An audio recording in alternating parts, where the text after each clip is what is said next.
Chemical hair டைக்கு bye சொல்லிட்டு natural hair டைக்கு ஹை சொல்லுங்க. அமோனியா சல்ஃபேட் பிபிடி இல்லாமல் தயாரிக்கப்பட்ட ஜிகே நேச்சுரல்ஸோட நேச்சுரல் பிளாக் ஹேர் டை. நம்ம மேல ட்ரோன் அனுப்புறோம் இல்லையா, அதே மாதிரி அண்டர் வாட்டர் ட்ரோன்ஸ் இருக்கு. நீங்க மேல வர ட்ரோனையாவது கண்டுபிடிக்கலாம். அதனால அவங்க பாட்டுக்கு நீங்க டேங்கர், ஆயில் டேங்கர், பத்தியா ஈரான் நாங்க அடிச்சு நவுத்திட்டோம், 2 டேங்கர் காலி ஆச்சுன்னா அவ்வளவுதான் குபீர்னு. ஏன்னா நீங்க போராட்டம் பண்றதுனால, இங்க அந்த ஆட்சி மாற்றம் வருவதனால யாருக்கு லாபம், யாருக்கு நஷ்டம்? சரி, இங்க மதுரவை தூக்கினா மாதிரி ஹெலிகாப்டர் உள்ளானா அதுவும் இங்க நடக்காது. காமிச்சு கொடுக்கறதுக்கு யாரும் தயாராக இல்லை. சரி, இங்கேருந்து குண்டு போடலான்னா சவுதி, கட்டார் இவங்க எல்லாமும் வந்து பேச கொடுக்க மாட்டோம் அப்படின்னு சொல்றாங்க. என்னதான் பண்ணுவாரு?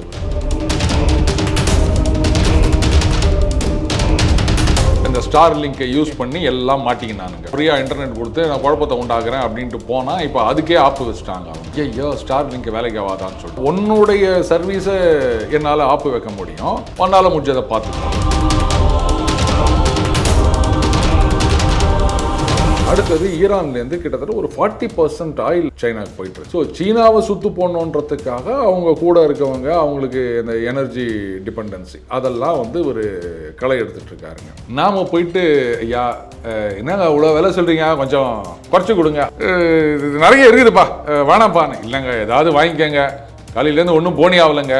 அந்த இடத்துக்கு இப்போ நாம வந்திருக்கோம். ரஷ்யா கிட்டேருந்து வந்து கொஞ்சம் குறைச்சிருக்கோம். காரணம் என்னன்னா, இதை விட சீப்பா மற்றவங்க கொடுக்குறாங்க. நீ அதே ரேட்டை விட $2 கம்மியாக கொடு, நான் உங்ககிட்ட வாங்கிக்கிறேன்.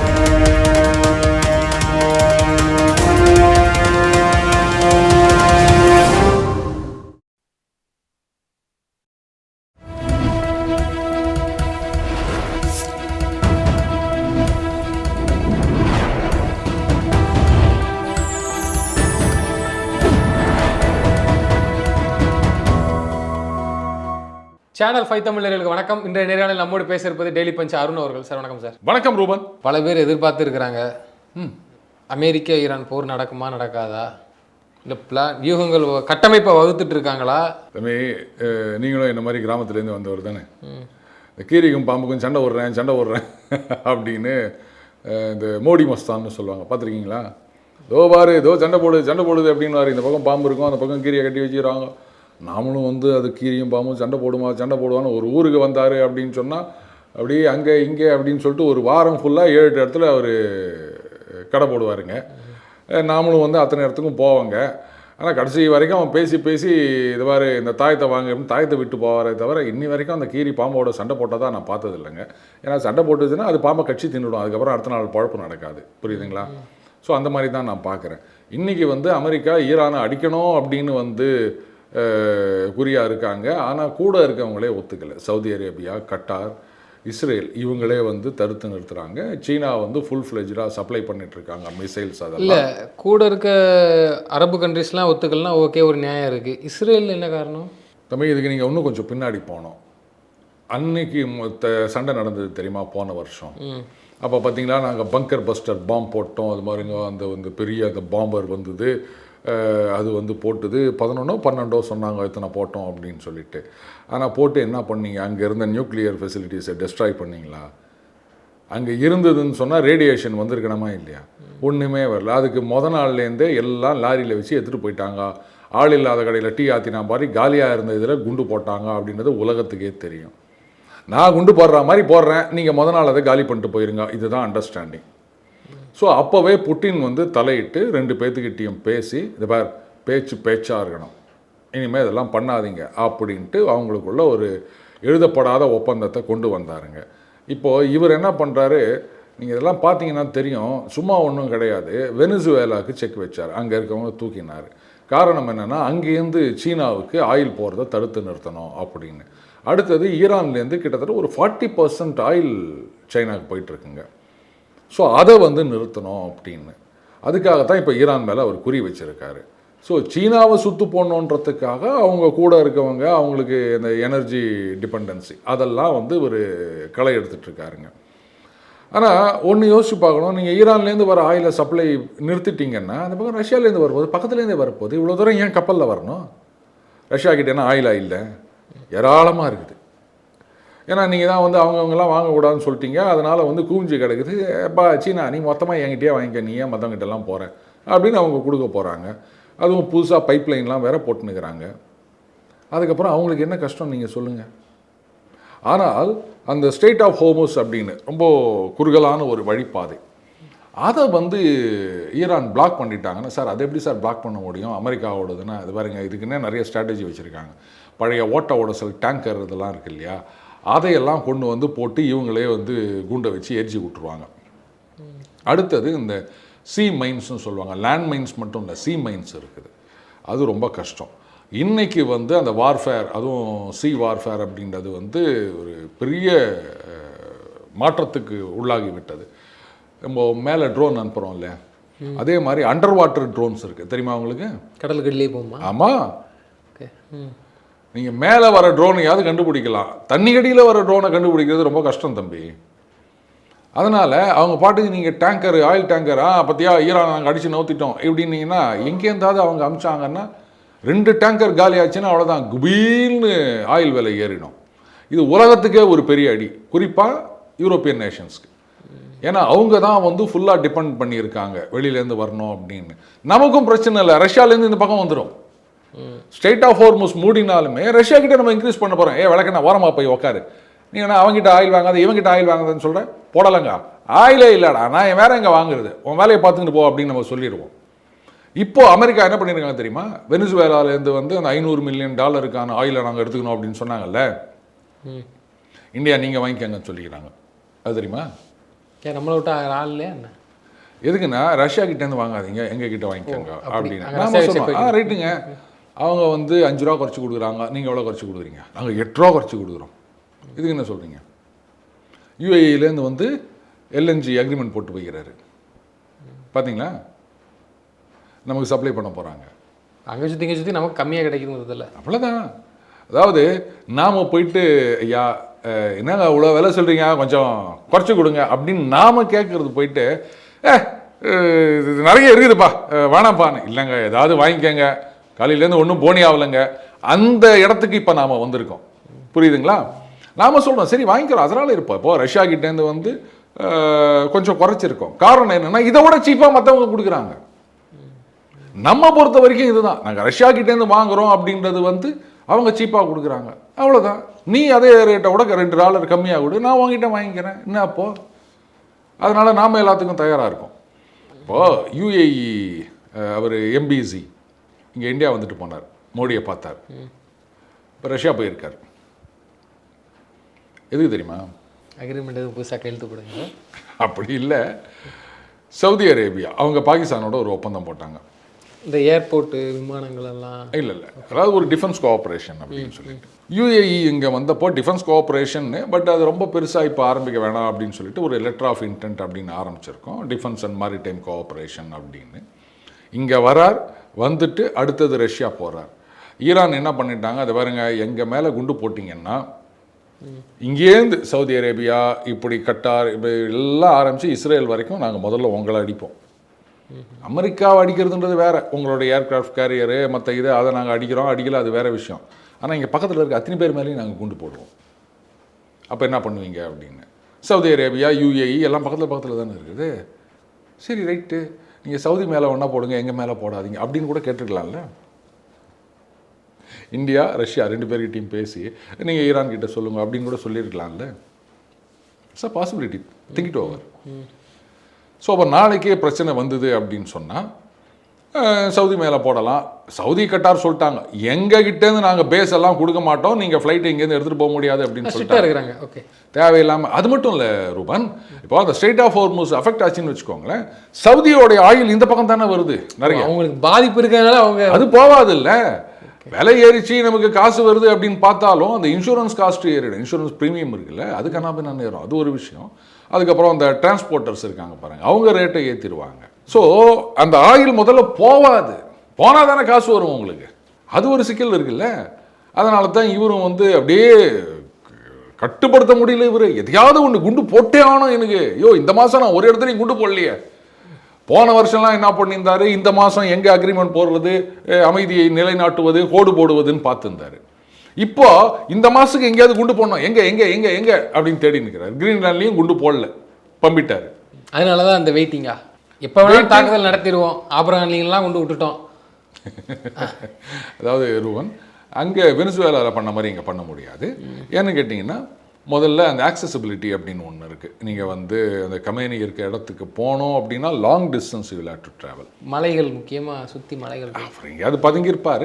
வெனிசுவேலால உள்குத்து அங்கே கூட இருந்தவங்களே அங்கே கூட இருந்தவங்களே காமிச்சு கொடுத்து அந்த ரேடாரெல்லாம் ஆஃப் பண்ணி இவ்வளோலாம் பண்ணதுனால தான் அவங்க ஸ்ட்ரைட்டாக போய் இறங்க முடிஞ்சது. இன்னும் இவங்க சொல்கிற மாதிரி ஹாலிவுட் படத்தில் வர மாதிரி நாங்கள் ஏலியன் மாதிரி எல்லாத்தையும் நாங்கள் வந்து பிளாக் பண்ணிட்டோம், தெளிச்சிட்டோம். அதான் அதெல்லாம் சும்மா புருடா விடுறது.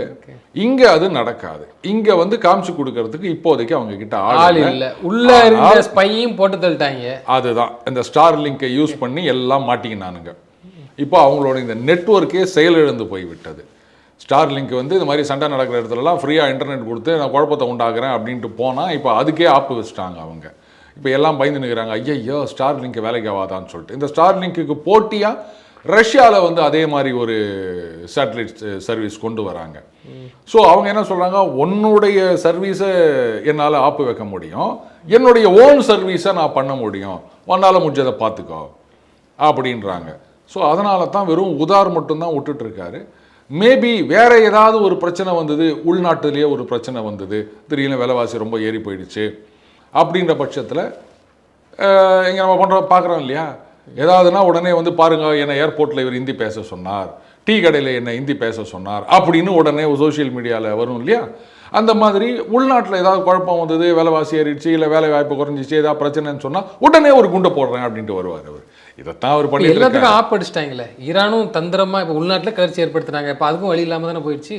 அதுதான் சொல்கிறேன். வந்து இவங்க வந்து என்ன நினச்சிருந்தாங்கன்னா, இது மாதிரி ஒரு பெரிய போராட்டம் நடக்கும், அவங்கெல்லாம் போயிட்டு அந்த அரசு அலுவலகங்கள் அதெல்லாம் சூறையாடுவாங்க. அந்த நேரத்தில் இவரே சொன்னாங்க, நாங்கள் இருக்கிறோம் உங்களுக்கு அப்படின்னு. ஏய் நீங்கள் இருப்பீங்கடா, நாங்கள் இல்லைடா, எங்களை எல்லாத்தையும் அவங்க போட்டு தள்ளிட்டான்டா அப்படின்னு. அந்த ஸ்டார் லிங்கை நம்பின்னு இருந்தாங்க, அதுக்கு ஆப்பு வச்சாங்க. இப்போ சுத்தமாக ஒன்றுமே இல்லைல்ல. இனிமேல் எவனாவது போராட்டம்னு வர சொல்லுங்கள், இன்டர்நெட் கிடையாது, ஸ்டார் லிங்க் வேலைக்கு ஆகாது, என்ன பண்ணுவீங்க நீங்கள்? எப்படி புறா காலில் கட்டி அனுப்புவீங்களா? அதனால் அந்த மக்களுடைய உணர்வு அப்படின்னு சொல்கிறதெல்லாம் நான் ஏற்றுக்க மாட்டேன். ஏன்னா நீங்கள் போராட்டம் பண்ணுறதுனால, இங்கே அந்த ஆட்சி மாற்றம் வருவதனால யாருக்கு லாபம் யாருக்கு நஷ்டம்? இது வந்து அமெரிக்காவுக்கு மட்டும்தான் லாபம்ன்றது நல்லாவே தெரியுது. அப்போது அமெரிக்காவுக்கு நல்லது பண்ணுறதுக்கு நீங்கள் ஏன் போராட்டம் பண்ணுறீங்க? அப்போ நீங்கள் வந்து நாட்டுக்காக பண்ணுறீங்களா? கேள்வி வரதானே செய்யுது.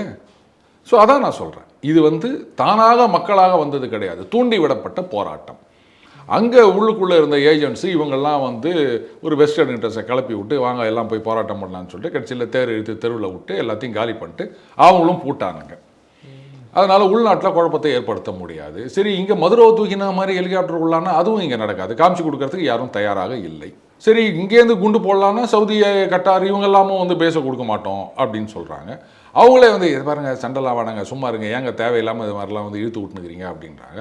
என்ன தான் பண்ணுவார் அவர்? ஆனால் எதையாவது பண்ணி ஆகணும். அதனால தான் என்ன பண்ணிக்கிறாரு, ஏதோ ஒரு இதில் வந்து அவர் ஒய்ஃபை பற்றி டாக்குமெண்ட்ரி எடுத்துக்கிறாங்களா, வாங்க போகலாம் எல்லாரும் பாருங்க அப்படின்னு வேற சொல்லிக்கிறார். தயவு செஞ்சு பார்த்துருங்கப்பா, பார்த்துட்டு நல்லா இருக்குதுன்னு ஒரு விமர்சனம் பண்ணிடுங்க. மெலனியா ட்ரம்ப் அவங்கள பற்றி பல $1 மில்லியன் செலவில் ஒரு இது எடுத்துக்கிறாங்க. அது வந்து அந்த ஓடிடி சர்வீஸில் போடுறாங்களாம். எல்லாம் பார்த்துட்டு ஒரு லைக் போடுங்க, ஒரு கமெண்ட்லாம் போட முடியாதோ, சரி ரைட் வாடவர், அது நல்லா இருக்குன்னு சொல்லுங்கள், உங்களுக்கு அமெரிக்கா விசா சீக்கிரம் கிடச்சிடும். யார் இவர் அப்படின்னு கேட்குற மாதிரி ட்ரம்ப்போட வேலைலாம் போயிருக்கு. இல்லை, நாட்டில் எவ்வளோ பிரச்சனை ஓடிங்குது, இவர் எல்லாத்தையும் சொல்லிட்டு கனடா மேலே நான் டாரிஃப் போடுறேன், நான் இதை பண்ணுறேன் அப்படின்னு சொல்லிட்டு வாங்க மெலனியா பற்றி வீடியோ எடுத்துக்கிறாங்க, டாக்குமெண்ட்ரி போடுறாங்க, வாங்க போய் பார்க்கலாம், இன்னும் பியூட்டிஃபுல்லாக வந்தது தெரியுமா அப்படின்றாரு இவர். இப்போ ஈரான் அமெரிக்கா போருங்கிறது நடக்காது. அதான் சொன்னல, உள்நாட்டில் ஏதாவது குழப்பம் வந்தாலோ இல்லை வேறு ஏதாவது ஒரு பிரச்சனை வந்தாலோ இருந்தாலும் திடீர்னு கொண்டு போடுவான், அதை திசை திருப்பறதுக்காக. அது நிச்சயமாக செய்வார். இதில் ஒன்றுன்னு சொல்லிட்டா, இப்போ இப்படி வச்சுக்கலாம். இப்போ நம்ம நாட்டில் இன்கம் டேக்ஸ் டிபார்ட்மெண்ட் இருக்கா, இடி இருக்குதா, சிபிஐ இருக்குதா, இதை எதிர்த்து எதிர்கட்சிகள் வந்து கோர்ட்டுக்கு போவாங்க, எதிர்கட்சி தலைவர்கள் போயிருக்காங்க. இது நம்ம நிறைய பார்த்துருக்கோம். ஆளுங்கட்சியில் இருக்க ஒருத்தர், அமைச்சராக இருக்க ஒருத்தர் இன்கம் டேக்ஸ் டிபார்ட்மெண்ட்டுக்கு எதிராக கேஸ் போட்டு பார்த்துருக்கீங்களா? பிரசிடென்ட்டு அந்த ஐஆர்எஸ்னு சொல்லுவாங்க, ரெவென்யூ சர்வீஸ்னு, அதுக்கு எதிராக $10 பில்லியன் நஷ்டம் போட்டு கேஸ் போட்டிருக்காரு. அவருடைய இன்கம் டேக்ஸ் ரிட்டர்னை யாரோ லீக் பண்ணிட்டாங்களாம், அதனால எனக்கு $10 பில்லியன் கொடு அப்படின்னு. இதை நீ என்னன்னு பண்ணுவீங்க? கோர்ட்டில் போயிட்டு இப்போது இன்கம் டேக்ஸ் அதான் அந்த ஐஆர்எஸ் அது சார்பாக ஒருத்தர் ஆஜராகிறாருன்னு வச்சுக்கோங்களேன். இவங்களுக்கெல்லாம் தலைவர் யார்? பிரசிடென்ட். ட்ரம்ப் தானே படி அழகிறவர். அவர் செஞ்சது தப்பு, நீ போய் ஆர்கியூ பண்ணுவாங்களா? இப்போ ட்ரம்ப் ஒரு லாயரை வச்சுருக்காருங்க, அவர் தான் போயிட்டு எனக்கு $10 பில்லியன் கொடுன்னு கேஸ் கேட்க கேட்க போறாரு. போறாரு. அப்போ அந்த டிபார்ட்மெண்ட் சார்பில் ஒரு லாயரை வைக்கணும்ல, அது அரசாங்கம் தான் கிட்ட போகுது, டிபார்ட்மெண்ட் சார்பில் ஒரு லாயரை ஃபிக்ஸ் பண்ணணும்ல. அதுவும் இவர் தான் வைக்கணும். அப்போ அவர் என்ன சொன்னாரு, மை லார்ட் இந்த டொனால்ட் ட்ரம்ப் சொல்வது பொய், ஏற்றுக்கொள்ள முடியாது அப்படின்னு சொல்லுவாரா? சொல்லித்தான் ஆனா அவரு டிபார்ட்மெண்ட் சார்பா, கரெக்டா? அவர் கட்சிக்காரர் கேட்பது தப்பு, முட்டாள்தனமானது, பைத்தியக்காரத்தனமானது, சொல்லணுமா வேணாமா? இப்போ அந்த ஆளுக்கு மொத்தத்தில் பணம், சம்பாத்தியம், பிஸ்னஸ், இது மட்டும் தான் டார்கெட். நீங்க இந்த கேஸை யோசிச்சு பாருங்க ரூபன். பார்த்தேன் நான் அன்னைக்கு அந்த தகவலை காலையில் பார்த்தேன். ஒரு ட்ரம்ப்போடைய லாயர் போறாரு, டிபார்ட்மெண்ட்ல இருந்து லாயர் போறாரு, இவர் என்ன சொல்றாரு, அவங்க பிரசிடென்ட் சொல்றது கரெக்ட் அப்படின்னு சொல்வாரா? சொல்ல முடியாது, சொல்லக்கூடாது. இல்ல நாங்க பணம் கட்ட முடியாதுன்னு தான் சொல்லணும். சொன்னா பணம் போகாது, கட்ட முடியாது. அப்ப என்ன சொல்லணும், இது வந்து பைத்தியக்காரத்தனமான கேஸ் அப்படி சொல்லணும். சொன்னா என்ன பண்ணாங்க, கட்டம் கட்டிடுவாங்க. இந்த மாதிரியெல்லாம் ஒரு காமெடிக்கு இருக்குன்னா நம்ம பார்த்துட்டு இருக்கோம். இங்கே என்னடானா இல்லை, இப்போ அதிநவீன போர்க்கப்பலெல்லாம் கொண்டு போய் இந்த அச்சுறுத்துறது, அங்கே போய் நிப்பாட்டுறது, என்னைக்கு வேணாலும் போர் நடக்கலாம், எந்த நேரத்தில் வேணாலும் நடக்கலாம், அதுக்கு திட்டம் திட்டுறோம், நாங்கள் வியூகம் வகுக்கிறோம், எப்போமாவது ரூபன். நான் என்ன நினைக்கிறேன்னா, இவரோ இல்லை இவருக்கு தெரிஞ்சவங்களோ வேண்டியவங்களோ இந்த இன்சைடர் ட்ரேடிங் பண்ணிட்டு இருக்காங்களோன்னு எனக்கு டவுட்டாக இருக்குது. இவர் பெரும்பாலும் இந்த வியாழன் அந்த மாதிரி நேரங்களில் என்ன பண்ணுறாரு, டகால்னு ஒரு அனௌன்ஸ்மெண்ட்டை கொடுக்குறாருங்க. பரபரப்புகளை ஒன்று வந்து இது மாதிரி வரி போடுவேன்வார், இல்லை வந்து குட்டு போடுவேன்வார், ஏதோ ஒன்று சொல்லுவார். கடன்னு வந்து ஸ்டாக் மார்க்கெட் அப்படியே இறங்கும். வந்து அதுக்கப்புறமா பார்த்தீங்கன்னா அது எல்லாம் கீழே இறங்கும்போது இவங்க ஆளுங்கெல்லாம் வாங்கி வச்சுப்பாங்க போல இது. அதுக்கப்புறமா மறுபடியும் என்ன பண்ணுவார், பேச்சுவார்த்தை இருந்துச்சு, okay right, is a good boy அப்படின்வாரு. உடனே டக்குன்னு ஏறும். அது நஷ்டத்துக்கு விற்றவன்லாம் புலமிட்டு இருப்பான்.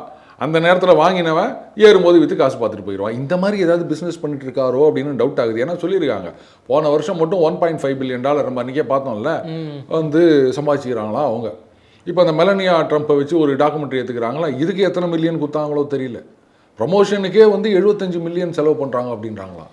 75 மில்லியனா? எப்பா, எங்கள் ஊரில் நாங்கள் இதை வச்சு எத்தனையோ கடன் அடைப்போமோடா, எத்தனையோ ஊருக்கு ரோடு போடுவோமோடா அப்படின்னா, ப்ரமோக்கே இவ்வளோ அப்படின்னா அப்புறம் நீங்கள் என்ன பண்ணுவீங்க? இதில் கேட்குறாங்க, என்ன சார் உங்கள் ஒய்ஃபை வச்சு, பத்திரிகையாளர் கேட்குறாங்க, இது மாதிரி உங்கள் ஒய்ஃபை வச்சு ஒருத்தர் வந்து ஒரு டாக்குமெண்ட்ரி எடுத்துக்கிறாரு. யார்? இந்த அமேசான் அந்த ஓனர் பெசோஸ். என்ன இது, ஒருவேளை வந்து உங்ககிட்ட ஒரு நல்ல பேர் வாங்கணும் அப்படின்றதுக்காக வந்து இந்த மாதிரி பண்ணுறாரா அப்படின்னு கேட்குறேன். எங்கே வந்துக்கிற நீ, எந்த பத்திரிகை நீ? இதோ நம்ம ஊரில் கேட்குற மாதிரி இருக்கோ உங்களுக்கு? இதையே தான் அங்கேயும் கேட்டுக்கிறார். உடனே இந்த பத்திரிகை, நீ ஃபேக் நியூஸ் உனக்கெல்லாம் பதில் சொல்ல முடியாது போ. இல்லைங்க, நான் நீ ஃபேக் நியூஸ் பத்திரிகையில் போ உனக்கெல்லாம் பதில் சொல்ல முடியாது. இதுவும் இங்கே கேட்ட மாதிரி இருக்கா பாருங்க. நாம வந்து தமிழ்நாடு வந்து உலகத்துக்கே வழிகாட்டுகின்றது. ஆனால் இந்த மாதிரி வழிகாட்டணுமா அப்படின்னு தான் அசிங்கமாக இருக்குது. என்ன பண்ணுறது? இவங்க பிரச்சனைக்கு மத்தியில் இந்த தங்க விலையும் கூடுது குறையுது. இது உண்மையிலே இந்த மாதிரி அமெரிக்கா பண்ணுற வேலையால தான் தங்க விலை கூடுது குறையுதா, இல்லை போர் நடந்துச்சுன்னா அந்த மாதிரி நடக்குது? அது இல்லை விஷயம். புதுசாக வந்து இந்த ஃபெடரல் சீஃபாக ஒருத்தர் நாமினேட் பண்ண போகிறேன்னு சொல்லியிருக்காரு. இப்போ இருக்க ஒரு ரிட்டையர் ஆன பிறகு அவர் வந்தார்னா என்ன பண்ணுவார், இன்ட்ரெஸ்ட் ரேட்டை குறைப்பாரா இல்லை ஏற்றுவாரா, டாலர் வீக்கன் ஆகுமா ஸ்ட்ரென்தன் ஆகுமா அப்படின்ற கொஸ்டின்னால இது இறங்கிச்சுன்றாங்க. பட் அதுக்கு சம்மந்தம் கிடையாது. உலக அளவில் தங்கம் அண்டு வெள்ளி இது விலை வந்து கண்ணாபின்னான்னு ஏறி நிற்குதுங்க. தங்கத்தோட விலை ஏறுறதுக்கு காரணம்னு என்ன சொல்கிறாங்கன்னா, பொருளாதார புலிகள்லாம் அந்த டாலர் மேலே நம்பிக்கை குறைகின்றது. அண்டு உலக வர்த்தகம் வந்து டாலரை தாண்டி மற்ற இதுக்கு போயிட்டு இருக்கு. அதனால் ஜனங்கள்லாம் தங்கத்தை வாங்குறாங்க அப்படின்னு சொல்கிறாங்க. வெள்ளி வந்து என்னென்னு கேட்டிங்கன்னா, சீனா வந்து எக்ஸ்போர்ட் கண்ட்ரோல்ஸ் கொண்டு வந்திருக்காங்க. கர்நாபினாலாம் முன்ன மாதிரி வெள்ளி வந்து இது பண்ண முடியாது. வெள்ளிக்கு வந்து இண்டஸ்ட்ரியல் யூஸ் நிறைய இருக்குதுங்க. பட் நேற்றுக்கு அந்த வெள்ளி விலை குறைஞ்சதுக்கு முக்கியமான காரணம் பேப்பர் சில்வர், ஆக்சுவல் சில்வர் கிடையாது. இந்த கமோடிட்டி எக்ஸ்சேஞ்சில் இப்போ என்ன சொல்கிறாங்கன்னா 1:300 ஆர் மோர் தென் தட் அந்த ரேஷியோவில் அவங்க பேப்பர் விற்றுருக்காங்கன்றாங்க. பட் அவங்க ஜஸ்டிஃபை பண்ணுறாங்க இப்படித்தான் இருக்கும் அப்படின்னு. அதாவது 1 கிலோ சில்வர் அப்படின்னா 1 கிலோ சில்வருக்கு நீங்கள் பேப்பர் விற்றீங்கன்னா பரவாயில்ல, 2 கிலோ 5 கிலோ 10 கிலோ 300 கிலோ சில்வருக்கு பேப்பர் விற்றீங்கன்னா 1 கிலோ தான் இருக்குது. பேப்பர்னா என்ன பேப்பர்? அதாவதுங்க இப்போ 1 கிலோ சில்வர் இருக்குது ரைட். இப்போ வந்து ஒவ்வொரு கிராமாக நான் 1000 கிராமுக்கு விற்கலாம்.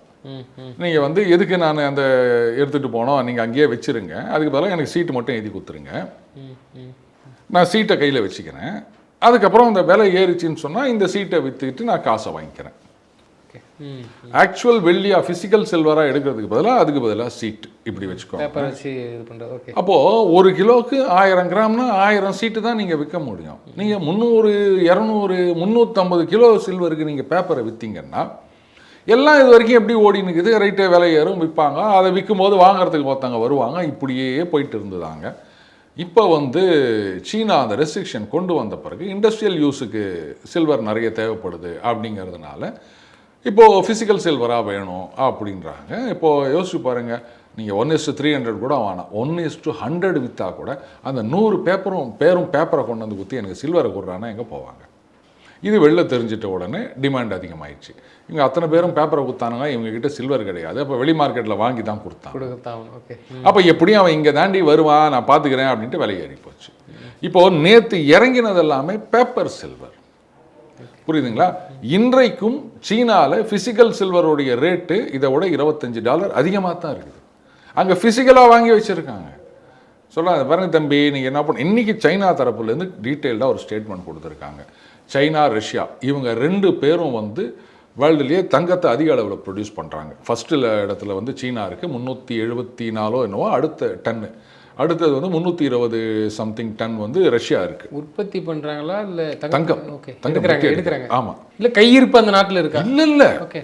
ஒரு வருஷத்து ப்ரொடக்ஷன் அது. ஸோ இப்போ தங்கம் அப்படின்றது வந்து அந்த வெஸ்டர்ன் ஹெஜிமோனி, அதுக்கு எதிரான ஒரு ஆயுதம், இப்படியே டீட்டெயிலாக சொல்லியிருக்காங்க சீனாவில். அதனால் வந்து இது மாதிரி பேப்பர் சில்வர் வச்சு இது மாதிரி பண்ணிட்டு இருக்காங்க. ஆல் சடன் ரூபன் பேப்பர் சில்வரை வச்சு நீங்கள் விலையை இறக்கலாம், ஆனால் அதை கொண்டு போயிட்டு சோலார் பேனலில் ஒட்ட முடியாது. போதுமா? நிச்சயமா சார். தொடர்ந்து தங்களது கருத்துக்களை பகிர்ந்தமைக்கு நன்றி. நன்றி ரூபன்.